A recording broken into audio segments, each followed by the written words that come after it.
Ano yan kayo? Mga kababayan, ito from the Time Magazine. Pakita ko sa inyo. Time Magazine. Time Magazine. Bobo ako? Sige. Sabi rito mga kababayan, kita ninyo yan? Kilala ninyo yung lalaking yan? The United Nations is using its organ, one of the organs of the United Nations, the WHO, bilang front niya ngayon to promote their global agenda of global control of humanity. Bakit ko alam? Sinulat nila, naka-announce, In the battle against coronavirus, humanity lacks leadership. Kita ninyo, ang galing nila mag-mind setting. Kaya po, wag na kayo, mga kababayan, magtaka sa pananalita ni Lomi, laging naghahanap ng diferensya. Kulangan niya yung response, mahina. As if siya mas magaling sa ating Pangulo. Lomi is an agent, iniwan ko kung alam niya, na ginagamit siya ng mga international oligarchs ng United Nations para guluhin ang operations dito laban sa COVID ng ating presidente, ng ating administrasyon. Di ko alam kung aware siya. Aware siya o hindi siya aware. Ang katotohanan niyan, ginagamit siya. Para ano?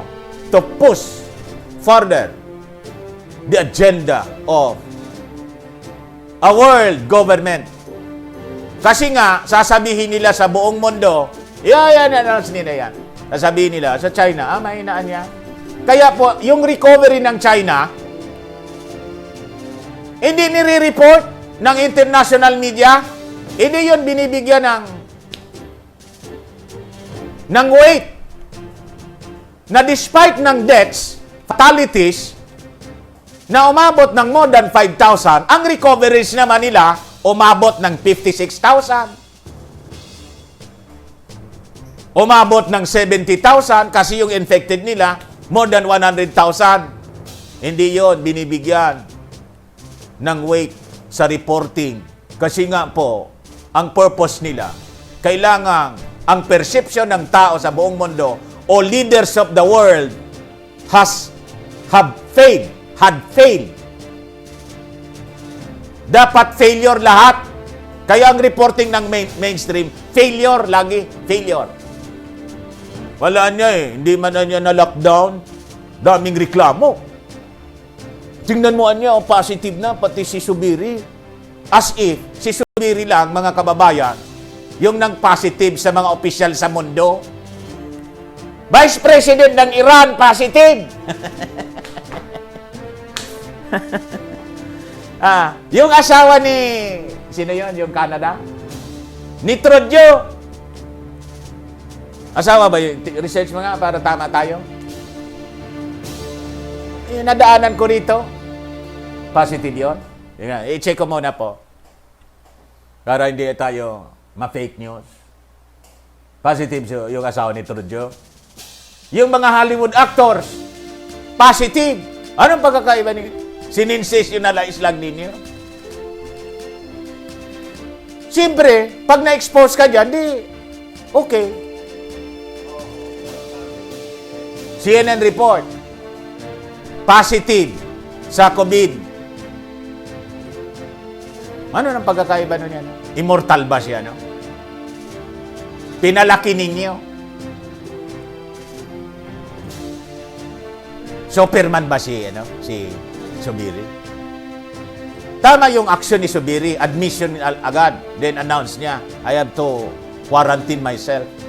O ngayon, yung iba, imbes na ipanalangin si Zubiri, alam kong dilawan si I am praying for the recovery of Zubiri.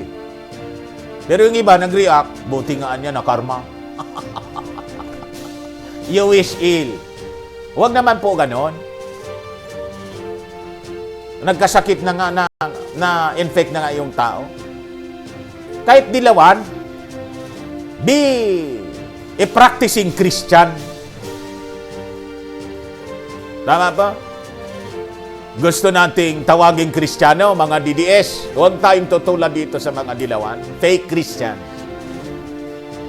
Ugali lang nila, alam na nating fake.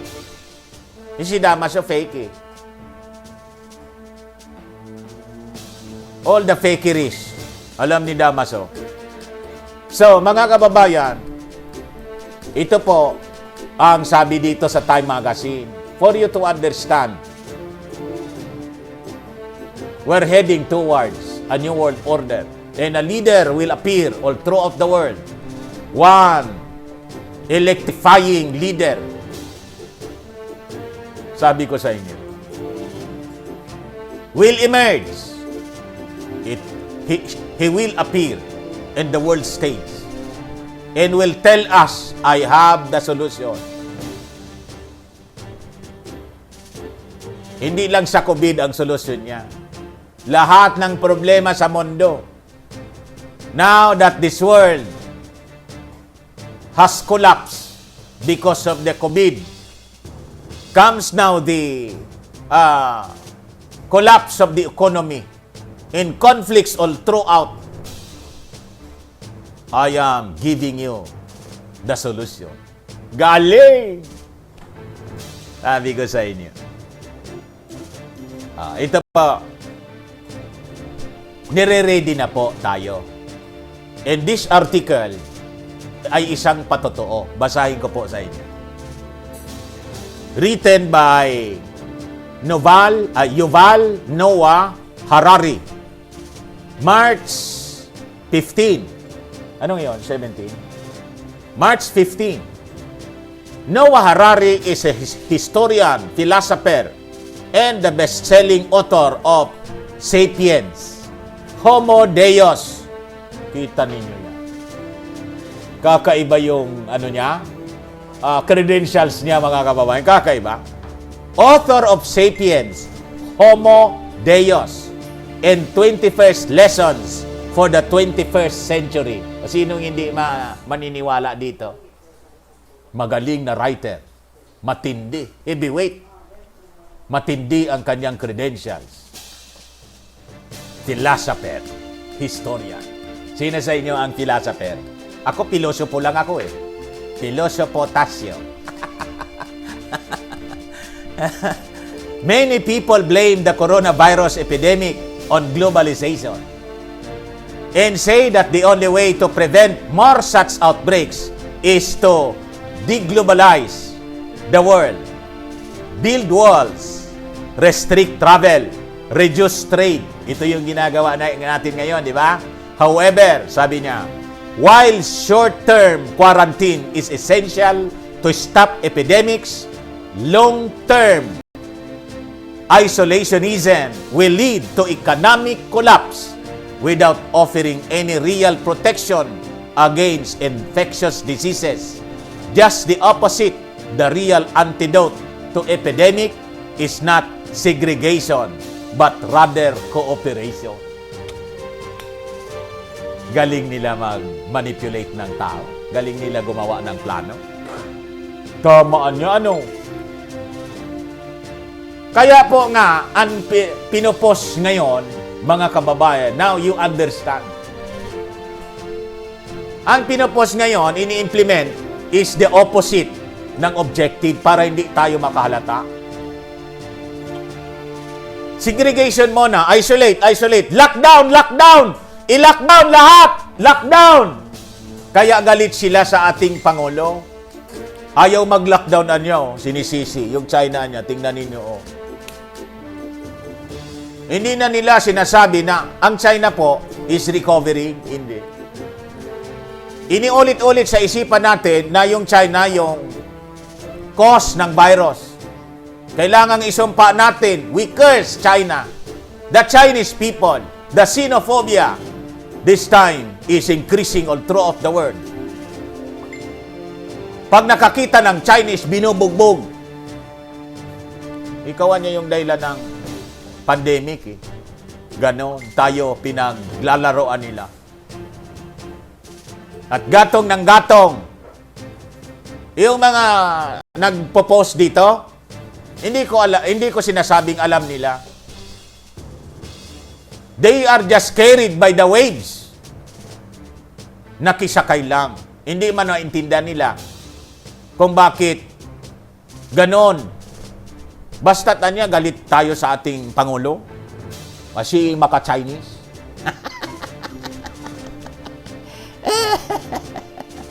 Pinaiikot lang po tayo. Nag-lockdown na niya yung iba, hindi pa tayo mag-lockdown. Lockdown! Lockdown! Lockdown! Lockdown. But you know, hindi man po yun talaga ang objective nila. Ito, nakasulat dito. Nasusulat. There is a clear writing in the wall. Mga kababayan, sinasabi ko sa inyo. Napakalinaw. Kung hindi ako nagbasa ng Word of God, maintindihan ko ito. Hindi. But because of the Word of God, mga kababayan, as my guide, I understand this kung ano ang sinasabi nila. Epidemics killed millions of people long before the current age of globalization. In the 14th century, there were no airplanes and cruise ships, and yet the Black Death spread from East Asia to Western Europe.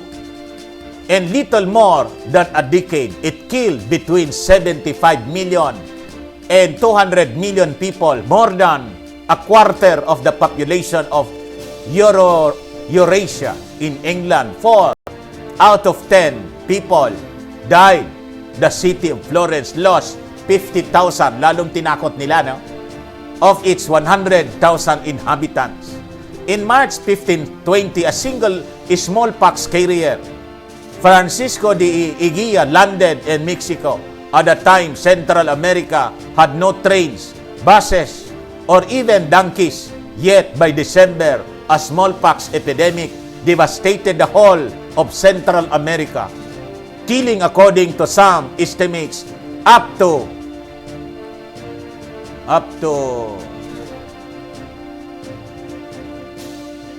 a third of its population. In 1918, a particularly virulent strain of flu managed to spread within few months to the remotest corners of the world. It infected 500 million people, more than a quarter of the human species. It is estimated that the flu killed 5% of the population of India. On the island of Tahiti, 14% died. On Samoa, 20%. The pandemic killed tens of millions of people and perhaps as high as 100 million. In less than a year, more than the First World War killed in 4 years of brutal fighting. Kita ninyo? Ang sabi ng historian dito, hindi lang pandemic, sakit, pati giyera. Oo. First World War killed in 4 years of brutal fighting. Sabi ko sa inyo, they will use this global pandemic as a perfect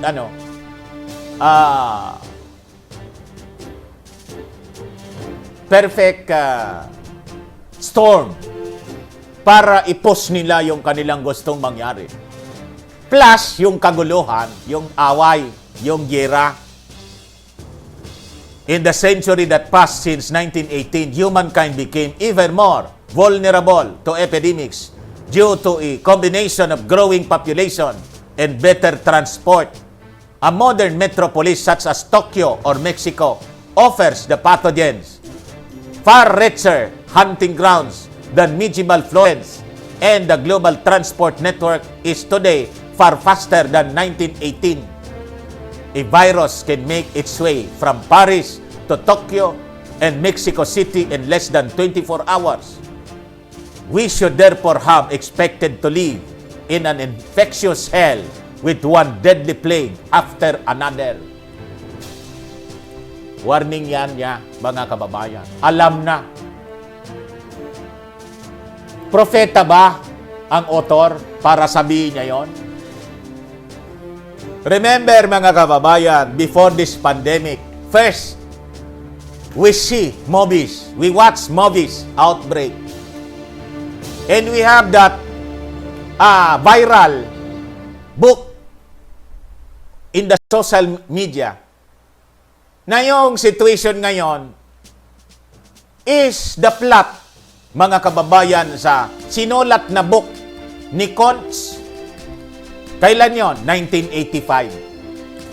Now, here is a historian, a philosopher, telling us that there will be, yun ang tingin niya, deadly plague after one, after another, with one deadly plague after another. Ang ibig sabihin, he foresees a future of, mga kababayan, a widespread pandemic, not only of COVID, but other diseases. Bakit niya alam niyo? Tingin niyo. However, both the incidence and impact of epidemics have actually gone down dramatically despite horrendous outbreaks such as AIDS and Ebola. Bakit daw?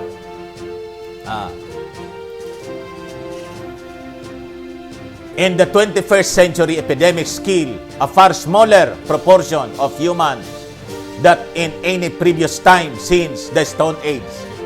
Anong konklusyon niya rito, mga kababayan? Kasi mahaba.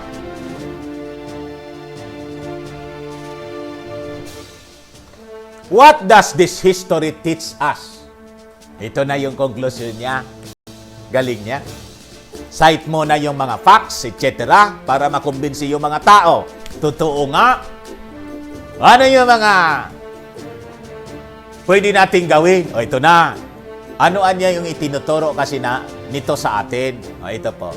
First, it implies that you cannot protect yourself by permanently closing your borders. Ang ibig niyang sabihin, mga kababayan, kailangan ang ultimate solution nito, open borders. Open borders.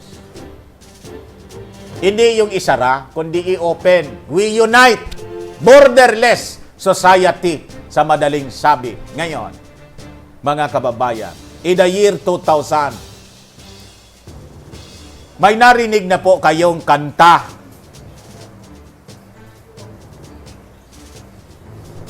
na ganito yung yung lyrics. No more walls, no more chains, no more selflessness in closed doors. Because we are one God's family. It's the time of the great Jubilee. Kailan ito sinulat? Ngayon lang. Kailan yun yung narinig? 2000. Year 2000. 20 years ago. Nagkataon lang ba? Sabi ko sa inyo, well planned. Matagal na nilang pinano. And in fact, walang kaalam-alam yung mga mamamayang Filipino, yung mga tao sa mundo, yung plano ng mga gunggong na to, it is advertised widely.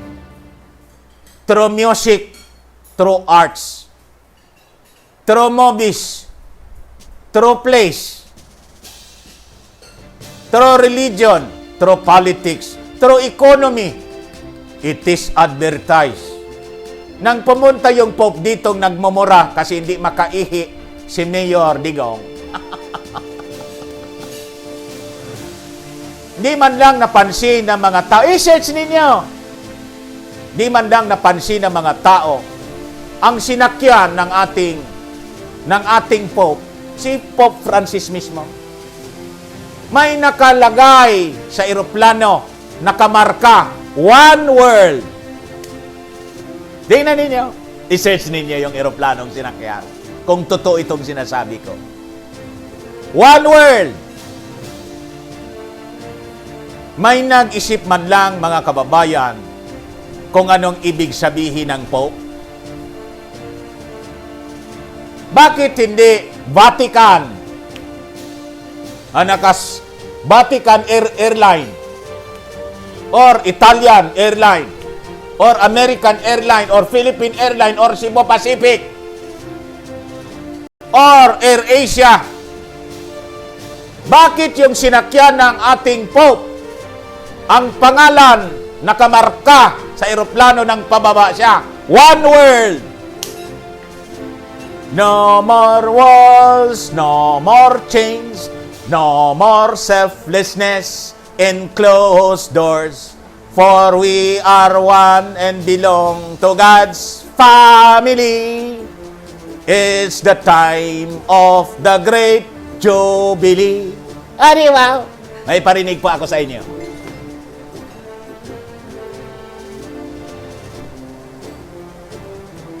Maririnig kayo ito? Volume kong masyado. Hindi kaya makakuha na ito? Sound lang? Poputulin ko? Ha?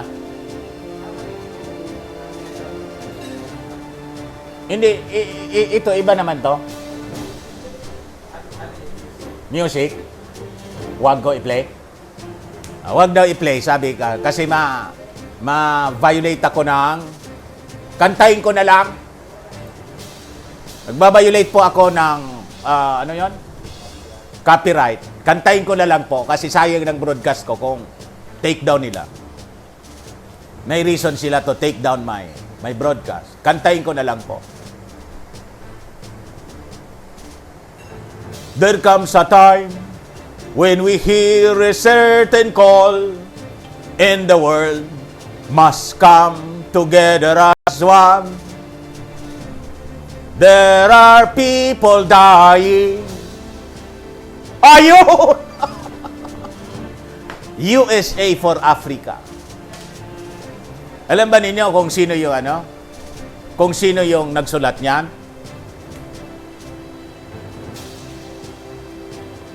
United Nations. Ang nagsulat, mga kababayan, at nag-sponsor niyan, United Nations. USA for Africa nga.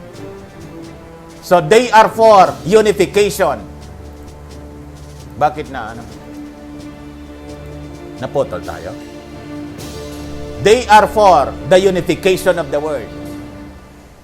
And it is promoted long time ago. Anong taon yung USA for Africa? 1983. What about imagine? Imagine there's no heaven. Tagal na, no? Lamban ninyo ang author nun? Jesuit. In one. Ito po, ipakita ko sa inyo. Hindi ko kakantahin. Are you familiar of this song? Mga kababayan, White Lion, lyrics of the song, When the Children. Little child, dry your crying eyes. Wala tayong walang hilig sa atin yung music. Trying hard tayo, TikTok na lang, TikTok.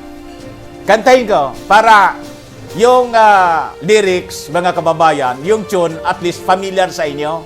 Kaya kinakanta ko. Di ako magaling kumanta eh. I-play na lang po ninyo. Ito ang lyrics niya. Little child, dry your crying eyes. How can I explain the fear you feel inside? 'Cause you were born into this evil world where man is killing man and no one knows just why. Ano ba ang sunod niyan? What? Basahin ko na lang. What have we become? Just look what we have done. All that we destroyed, you must build again. When the children cry, let me know we tried, 'cause we 'Cause when the children sing, then the new world begins. Tapos, sabi doon sa chorus na, asa na yun?